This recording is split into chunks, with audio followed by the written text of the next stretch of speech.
Exercise 7.2 का question number 1 देखते हैं। फर्स्ट क्वेश्चन में बोल रहा है in an isosceles triangle A B C with A B is equals to A C the bisectors of angle B and angle C intersect each other at O join A to O show that.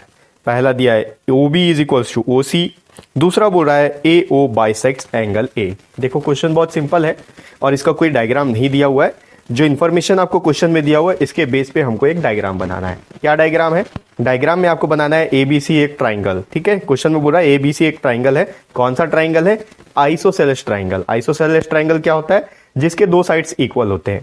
Question में आपको यह भी बता दिया कि कौन से दो साइड्स इक्वल है, ए बी और ए सी, ये दो साइड्स आपस में इक्वल है।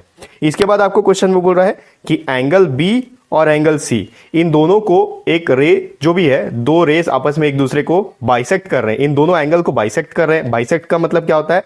एक ऐसा रे जो एक एंगल को दो इक्वल पार्ट में डिवाइड कर रहा हो। ठीक है, तो एंगल बी और एंगल सी दोनों के लिए बाइसेक्टर है, तो दो अलग अलग बाइसेक्टर हो गए दोनों एंगल के। और ये जो बाइसेक्टर है ये जाके एक पॉइंट पे मीट कर रहे हैं, उस पॉइंट का नाम है ओ।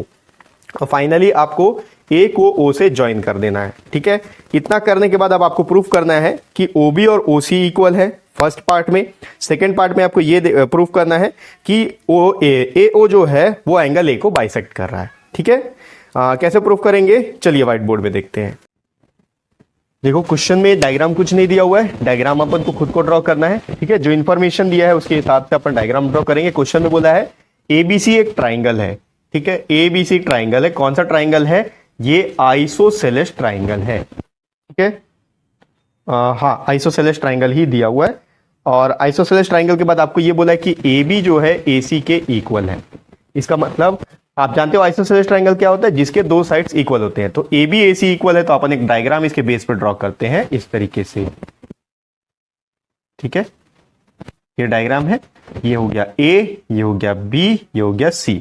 क्वेश्चन के अकॉर्डिंग ये जो ए बी है ये ए सी के इक्वल है। ठीक, इसके आगे क्वेश्चन में आपको ये बोला है कि एंगल बी का और एंगल सी का जो बाइसेक्टर है वो एक जगह आके मीट कर रहा है। बाइसेक्टर क्या होता है? जो एक एंगल को दो इक्वल पार्ट में डिवाइड करता है। तो यहां से एक रे जा रहा है इस तरीके से और यहां से एक रे जा रहा है इस तरीके से। ठीक है, तो ये दोनों इस पॉइंट पे आके एक दूसरे को मीट कर रहे हैं या फिर इंटरसेक्ट कर रहे हैं और इस पॉइंट का नाम है ओ। अब आगे बोला है कि ये जो ओ है इसको आप ए से ज्वाइन कर दो इस तरीके से। ठीक, ये इतना कंप्लीट हो गया, डायग्राम अपना बन गया। डायग्राम बनाने के बाद में क्वेश्चन में आपको पहला पार्ट बोल रहा है कि आप ये प्रूफ करो कि ओबी जो है ये इक्वल है ओसी के।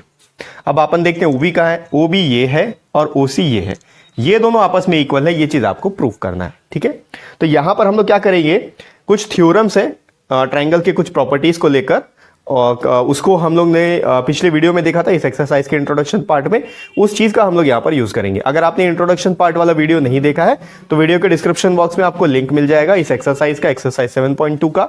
उसमें जाके जो सबसे पहला वीडियो है सम इंपॉर्टेंट पॉइंट्स का, वो आप जरूर देख लेना। ठीक है, तो अभी हम लोग क्या करेंगे, इस ट्राइंगल में अपन को देखो ओबी और ओसी दोनों है छोटे वाले ट्राइंगल में। ठीक है, तो ऑब्वियसली हम लोग को छोटे वाले ट्राइंगल को लेके करना पड़ेगा काम। अब लेकिन अगर आपको छोटे वाले ट्राइंगल को लेके काम करना है तो यहां पर आपके पास कोई इंफॉर्मेशन नहीं है, प्रॉपर इंफॉर्मेशन नहीं है। ठीक है, तो हम लोग क्या करेंगे, सबसे पहले देखो ए बी सी एक आइसोसेलेस ट्राइंगल है।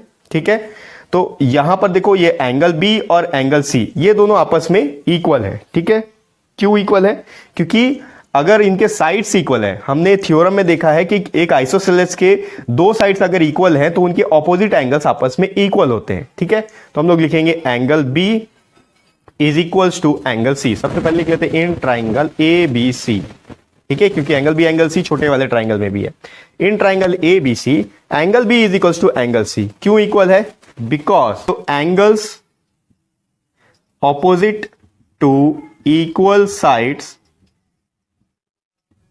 Are equal.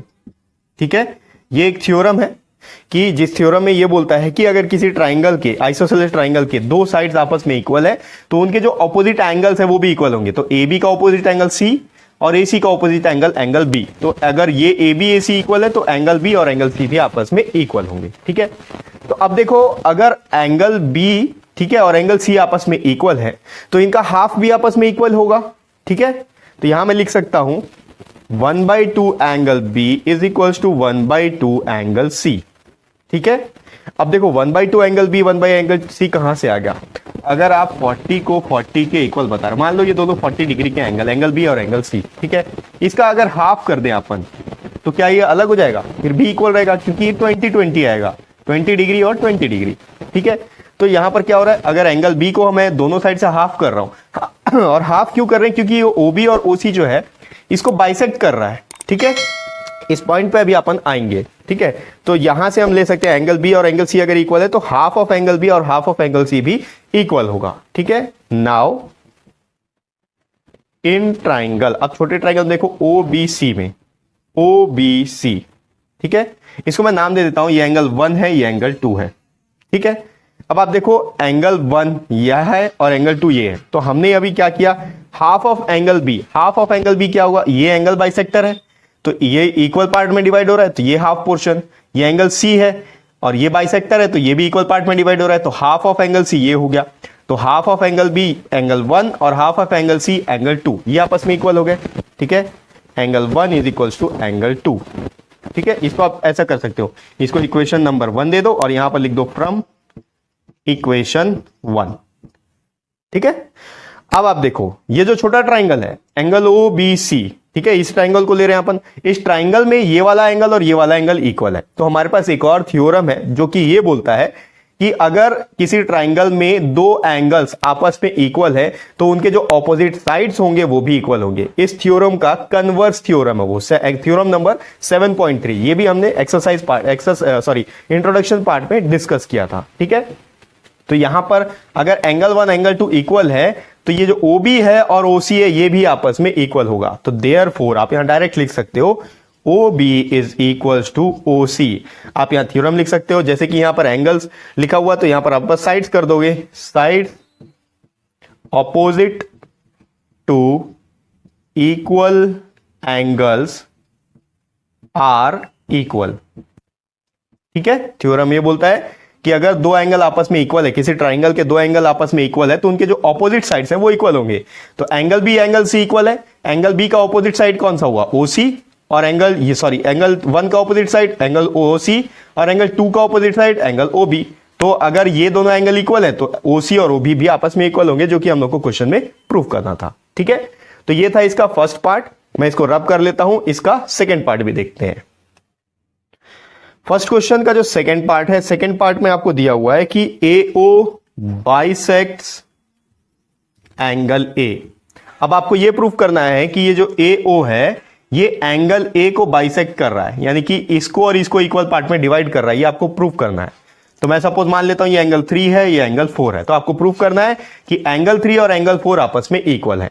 अब आप देखो एंगल 3 कौन से ट्राइंगल में आएगा, एंगल 3 आएगा AOB में और एंगल 4 आएगा ट्राइंगल AOC में। तो अगर मैं इन दो ट्राइंगल्स को, ये वाले और ये वाले ट्राइंगल को कॉन्करेंट प्रूफ कर दूं तो मैं ये बोल सकता हूं ये 3 और 4 आपस में इक्वल है, एंगल 3 एंगल 4 आपस में इक्वल है बाई CPCT। ठीक है, अगर दो ट्राइंगल आपस में कॉन्करेंट है तो उनके जो करस्पॉन्डिंग पार्ट्स हैं करस्पॉन्डिंग पार्ट्स इक्वल हो जाते हैं CPCT से।